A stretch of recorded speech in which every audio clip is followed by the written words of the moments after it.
Dave here in the New to Speakers Southern Workshop. Look what we have here. Some of you who follow the channel may recall earlier this year we picked up the Realistic Optimus Pro LX10s, the tower version. A very interesting and unique speaker. We did a complete video on it. You may want to refresh yourself about that video by checking the link in the description down below. I'll put a link for that video. It focused mainly on the technology of the Realistic Optimus Pro LX10, which is found in the Linaeum Di-pole tweeter. And this is the little brother of that speaker. This is the Optimus Pro LX5.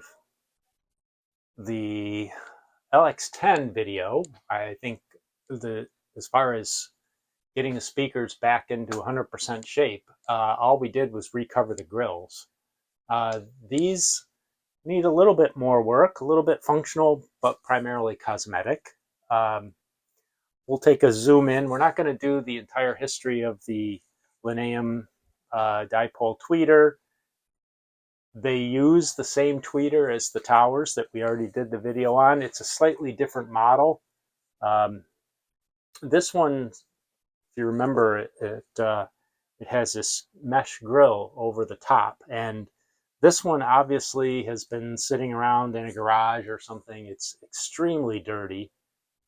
I did do a quick audio check on them before I bought them, and you can see the I'll do a close-up here in a minute, but you can see the woofers are in dire need of a new surround, and so we'll put a new surround in that, and we'll show you a part of that process. We've done that in other videos, so not a lot to see, but we've got a significant amount of cleanup to do here, and obviously we want to be very gentle around the ribbon, mylar ribbon for the dipole. But I listened to them. The tweeters sound great. The woofer obviously doesn't sound so good in their current condition, but once we get them with the new surrounds, that will improve that tremendously. The LX10 had a plastic with a general fabric grow cloth over it. The LX5 is a metal mesh. So this is a stamped metal mesh. One of them has a dent. This one here has a dent on the corner. So when we dismantle this one, we'll show you that and do a quick repair. We're also going to do a little wire brushing, simple wire brush, get rid of some of the corrosion, and then we'll respray these. We've got some cleanup to do. They've got some scratches, but I think that's all removable with the right material, with the right cleaner, and we'll get them back in shape and show you some of that process. So let's have a little bit of a closer look. All right, here's a little closer look. You can see here's the metal mesh covers. Looks like it maybe got scratched and then got some moisture on it, so we got some rust popping on that. Small dent on this corner. I guess I hadn't seen that before. This one also has a small dent you can see right here. The 4 screws that hold that cover onto the speaker body are also corroded, so when we pull those, we'll hit those with a little black satin paint. The grills in this case are fine. Just a little dirty on the inside, so we'll clean those out, and those will pop right back onto the front. Here's the back side, so you can see those are in nice shape. There's our label, Optimus Pro LX5. I believe these came out like a year before the LX10s, and I believe they also sold a lot more of the LX5s. This was the first chance I had to grab a pair at a local flea market, and paid almost nothing for them. By the way, the LX10s that I have are still available. I can't believe they're still available, but they're on Facebook Marketplace. If you're local to me here in Stuart, Florida, you can find those and pick those up for, I think, a very good price.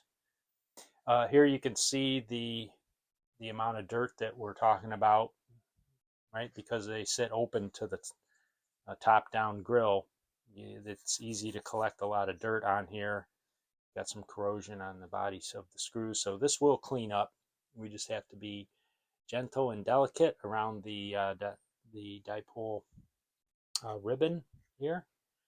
And then we've also obviously got to do some work on the refoaming of the driver. All right, let's get to it and show you some more of those details.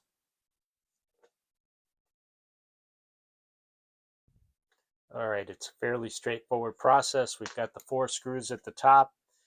The stamped metal mesh grill, I think you can see a little residual. There's a bit right here, is held in to its frame by a little spot of tacky butyl rubber on each corner. So you kind of have to pry it slowly. And here you can see, it hangs on just a little. There's a little bit more. So it stretches and then it breaks away. So 2 spots on the front, 1 on each side, 2 on the back. And there is a curved surface here. You got 3 flat sides and 1 curve. The curve goes on the front. On both of them, the front had a little bit more of that butyl adhesive. So just take it slow, but constant pressure will pull that right off. All right, we'll pop out the dent here. I should have given you a little caution about handling this metal mesh grill cover. These edges are sharp. Don't ask me how I know. So I've got a kind of a half round handle, and we're going to go right into that dent from the inside. We're on a carpet. You want to be on a soft surface, a couple sheets of cardboard, piece of carpet. Don't do it on a hard surface because you'll have a hard time pushing the dent out. And there it is. So that's been removed. Yes, we have a little paint touch-up to do there, but so be it. But the dent is now been fully reformed. Just a little body work. All right, we're ready to hit these now with some paint. We've got our screws. A couple light coats is all it takes. You got to be really careful about keeping the coats light on these because you don't want to fill up the holes. So we just want to barely dust them. Okay, let's talk a little bit more about disassembly here. I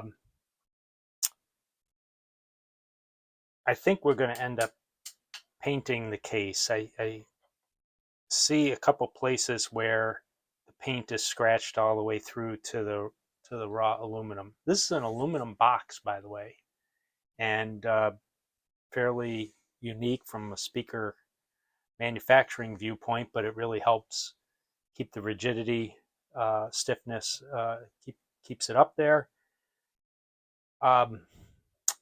So 4 simple screws to pull off the crossover, but it's soldered, so we're not going to take that out quite yet. I want to pull this top cover off to be able to clean it easier, and that also means pulling the dipole tweeter off this top plate. It's not a cover, it's really just a plate to hold all this stuff. So there are 2 screws holding the tweeter to the plate, and then there's 4 screws holding the plate to the box. So I have removed those, and actually the two screws that hold the tweeter to the plate go through the plate into the box as well. So pull all those. Those were also corroded, so I'm going to hit those with some paint as well. Now, this is where you also do need to be careful because the signal and ground wire going to the dipole tweeter are these 2 small wires right here. And you want to take this cover off, be very gentle, and you can pry it up. And there you see the coil wires are soldered to this terminal, and then to the crossover, you've got a couple of small spade lugs. Underneath the dipole tweeter, if you pry this up, there's more of the butyl caulk. The same is used on the grill cover, on the perforated metal mesh grill for the top. So it pries, but it pries really slowly. So once you get it started, just work it. And then once you get it onto the back side here, you can take a blade or a screwdriver. I just used a single-sided razor blade and pry through that, because you really want to save that. That butyl adhesive sealant. It's not a glue, it's a sealant, and it's reusable. So once we clean this up, we're going to just use that, and it'll be still fresh enough to tack it back down. So we now have the plate. This intermediate plate has been removed from the aluminum box, and we've loosened this up so you can see these wires are all connected. I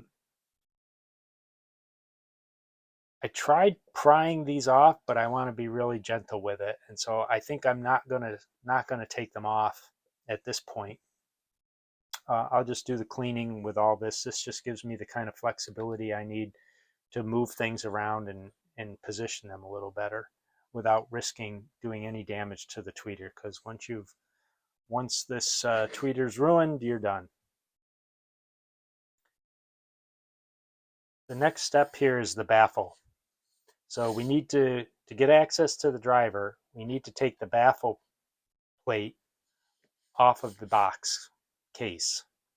And to do that, we need to remove the front grille female retainers here. And to do that, we need a pair of pliers.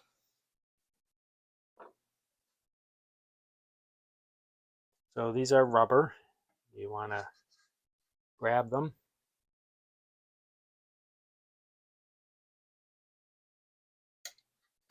Pull straight up.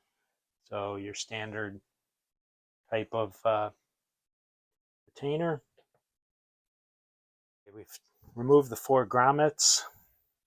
Next step is down inside there, inside the recess for the grommets, are the 4 screws that secure the baffle plate to the case. So we're going to remove those. All right, that's complete. We're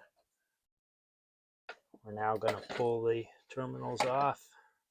Just some simple spade lugs. And there's our front baffle. There's the 4 machine screws that hold it down. And obviously we need access to that. And we'll pull these 4 screws that hold the speaker through the baffle. And we'll keep going. So not a lot of... I've seen some other online forums, and there's a couple of YouTube videos that do modifications to the speaker, and there are several modifications you can do. I'm not going to do them other than change the surround. They put some dampening in the box. I may put some more polyfill. There's also a capacitor upgrade you can do. I will check the value on the cap here, make sure that it's still good, and we're going to spend our time and focus on doing the refoaming on this. Now, I will mention there's 2 different ways that speaker cones have their surrounds applied. The most common method is the foam surround goes across the top, what I'll call this, the top surface of the cone. In these speakers, for a cleaner look and perhaps for the functionality associated with the voice coil here. The foam is actually glued to the back side of the cone, not the front side. And I have a couple of different surrounds that I think are the correct size for this. And we're going to try to go on the back side, because if you go on the front side, you are actually changing the performance. I know there's a couple YouTube videos out there that says it doesn't matter, but it changes the nominal location of the cone if you foam it on the front versus foam it on the back. You foam it on the front, the cone nominally is going to sit deeper into the magnet. If you foam it on the back, the cone is on a relative basis going to be sitting farther out away from the magnet in the relaxed position. And this can affect the travel that you get when you're receiving your AC signal. So we're going to check the foams that we have that are this size, and I think I have one rubber version and one foam version, and they might be slightly different sizes. As you know, this is a beefy box actually. It does ring a little bit. I would like to put some dampening, maybe some noise coat or something.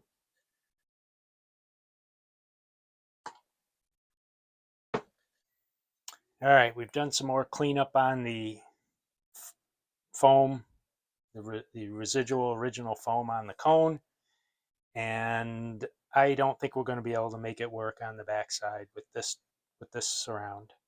So the OD of the cone is just a little large for the inner roll diameter for this surround. So we're going to do a couple things. We're going to go online and see if I can find a 4.5-inch that has a 4.5-inch foam surround that has a slightly different and larger inner roll diameter than this one. And if I can do that, we will purchase that and use that as the upgrade. We're off by, I'm going to say, 3 millimeters on this one. So I'll check what this one's supposed to be, and then I'll look for another one with a 3 millimeter larger inner roll diameter. And if we can find it, we'll buy that and use it. If we cannot, we're going to go with the top mounted version. So, you know, it'll essentially look like that, and we'll glue that inner cone flange down to the cone itself. More of a traditional look. All right, so that's a follow-up for another day. Meanwhile, we'll continue with the rest of the cleanup on the boxes. I can report to you officially how ineffectual the brush with vacuum was, dry brush. So got to go wet with this. So we've got some household cleaner, paper towel, and Q-tips, and we'll just work our way around. It gets it done. Didn't like the idea of using the water, but you gotta do what you gotta do.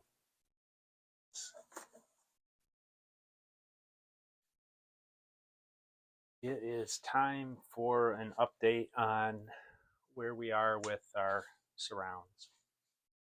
And we're going to make a compromise and make the best of our current situation. So let me explain what we've got. I was not able to find a 4.5-inch surround with the wider inner roll diameter. As a result, we're going to put the foam surround on the upper surface and glue it to the cone. I want to take a minute and talk about what you need to be careful of in such a situation. Let me see if I can zoom in on this a little bit better. All right, so the nominal case of this speaker, as it was manufactured, is the surround is under the cone. Let's take a look at what that looks like. The green is the basket, the magnet, and that's rigid. That doesn't move, right? And that's shown in green. Cone is attached to the voice coil, which moves up and down with the AC signal. And the voice coil moves in a recess that's into the magnet, in the magnet. And that magnetic field that's generated by the magnet and the alternating polarity on the AC signal, there's a limit, especially on woofers, as to how far that voice coil can move down, and therefore how far the cone can move down, as well as how far it can travel up. And that's a non-linear relationship, I believe. Non-linear relationship that is dictated by the design. So if the magnet is very deep, and the voice coil is also very deep in the excursion direction, in the movement direction, you just want to make sure that the voice coil doesn't bottom out on the bottom of the recess of the magnet where it travels. And similarly, when it moves out, you want to make sure that the voice coil doesn't exit the magnetic field. It could have so much excursion that it could go out of the magnetic field. You wouldn't want that either, because then you'd lose control of the cone. So you want to keep that voice coil in the sweet spot, let's call it, of the magnetic field from the magnet. However, we don't know the internal design of this speaker. I don't. If I was the designer of it, I would know how much leeway I have to move the cone in the voice coil up or move the cone in the voice coil down and still be in a good range of travel and still be in a good range of the sweet spot of the magnetic field of the poles of the magnet. And this comes into play when you think about where is the cone relative to frame and the magnet. So here you can see the surround is blue and the cone is mounted above it. The surround is under the cone. In this picture, if we move the surround to the top side of the cone, remember, these are attached here, they're glued. So if we move the cone to the bottom side of the surround instead of on the top side, the nominal position of the cone is now going to be deeper in the recess for the magnet. It's going to be deeper into the magnetic field.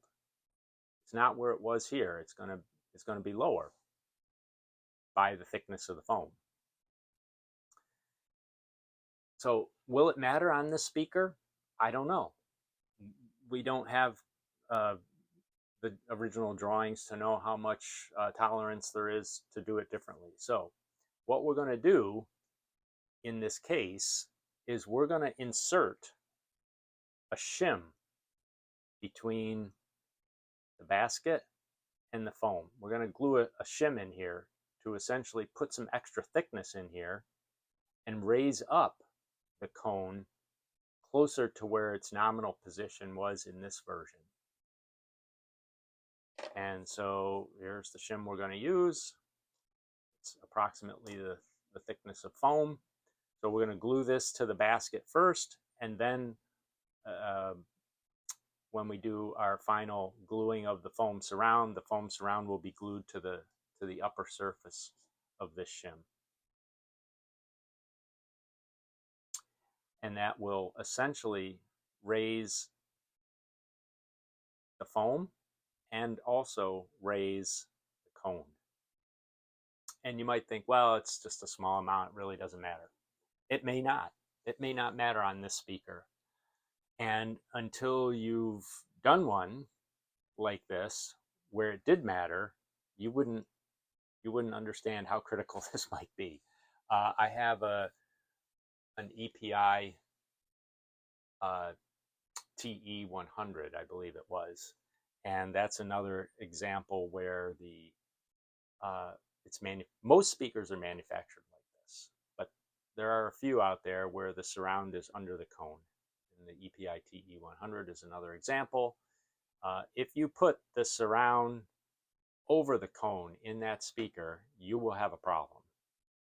Don't ask me how I know, but I know. And you have to do it this way, and or you have to add the shim. And so if you do a surround over cone and don't add a shim on a TE100, you'll have a problem. All right, we've masked off our boxes, sticker on the back, masked off the inside, so we're going to do the baffles also. Paint the baffles right in place. Charcoal gray, perfect color match. Nice Home Depot came through for us. There really isn't much to see here, but just for the sake of completeness, we thought we'd show it. For most speaker surround gluing work, I use Aleen's. I'll show you the container in a minute. At this point, we're not doing the surround yet. We're going to do the shim that we talked about earlier. So, Aleen's Turbo Tacky stuff is great. I know, yes, you can use official stuff from Simply Speakers or wherever you buy your surrounds from. I know a person who does nothing but repair speaker surrounds all day, and he uses Aleen's for almost exclusively. So we're just going to lay the gasket, the shim right in there. Really not going to be much to it. Make sure it's centered, which it is. Push it down. I found a plastic container that is exactly the right diameter. So we've got that. We've got a weight. And that's all there is to it. We're getting close to the final step here. And then we'll be able to do assembly. Our shim is in place and secured. Our glue is dry. We're now going to, I'm trying to think if I've done this complete process on video before. I don't think so. Your best bet is to don't do what I do. Go to Simply Speakers. Simply Speakers has fantastic videos for the refoaming of and installing new surrounds on speakers. They have a good reputation, and it's deserved. The YouTube videos are very clear and concise. And so I would encourage you to follow them and watch what they're doing and do what they do, not what I do. I have applied the Aleen's. I'm just going to do a quick, let me grab my, I like to make sure it's properly spread. over all surfaces.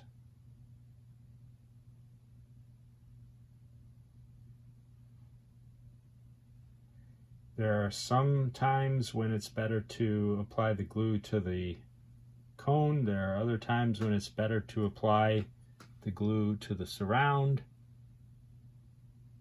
It all depends on what the fitment is and whether or not your surround is a little oversized or undersized compared to the nominal. All right. Oh, I want to get a little bit more here. Good. And no, we don't get cotton fibers in there. Not to worry. We did a quick alcohol clean. I'm going to get this centered.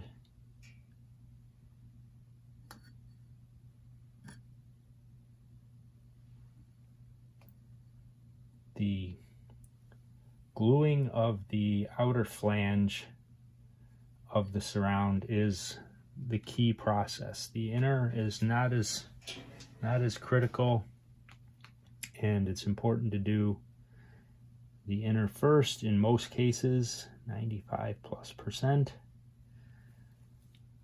And we're just going to work our way around. Press this down.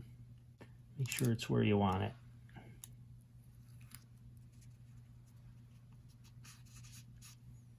Okay. And we'll go the other side, directly opposite that. Make sure we don't have any stretching. Okay.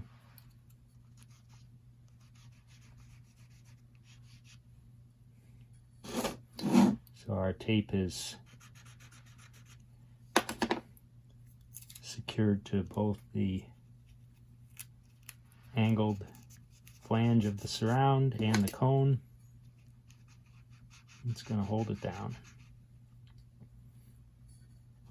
We don't have to worry about the outer flange of the surround on the basket yet. Key is get that inner one where it belongs. All right. Put our little weight there. This is not heavy, but it helps keep everything where it should be. We'll check that every minute or so. Make sure it's not popping up anywhere, and dries in 45 minutes, and then we'll do the other one. I guess I missed recording the application of the glue to the outer flange for the basket. I've already applied that. We're pressing it down, and we're completing the process. The reason you see the lead wires is we're driving a 60 hertz signal into the driver, and make sure we have no voice coil rub or any resonances.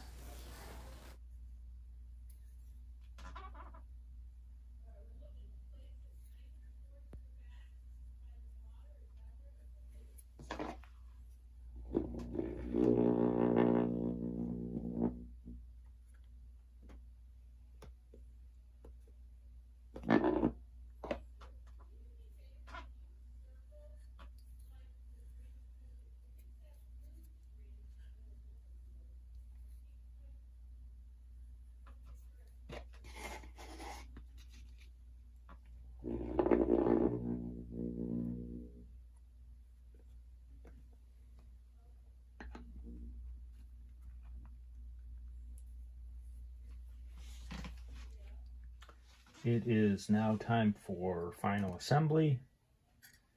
Fairly straightforward. Put the driver back into location on the baffle. Reinstall the 4 screws.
Simple reattachment of the spade terminals.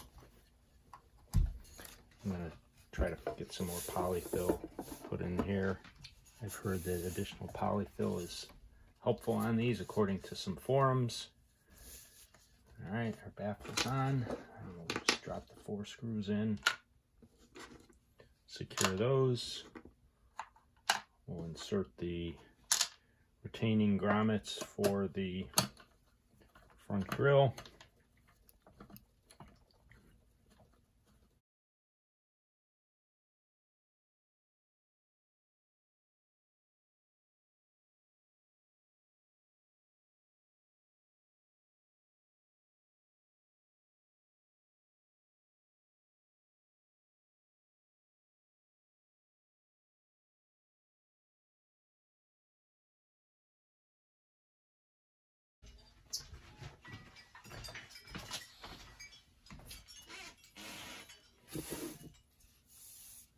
Okay, there's the final product. Spin it around for you a little bit. Of course, doesn't matter what it looks like, that's what it sounds like, so we'll use the other one and then we'll try a little cha-cha on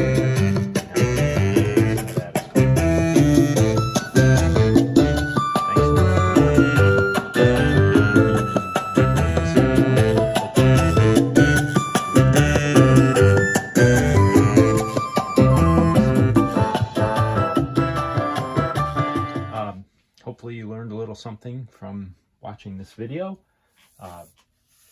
And watch my other video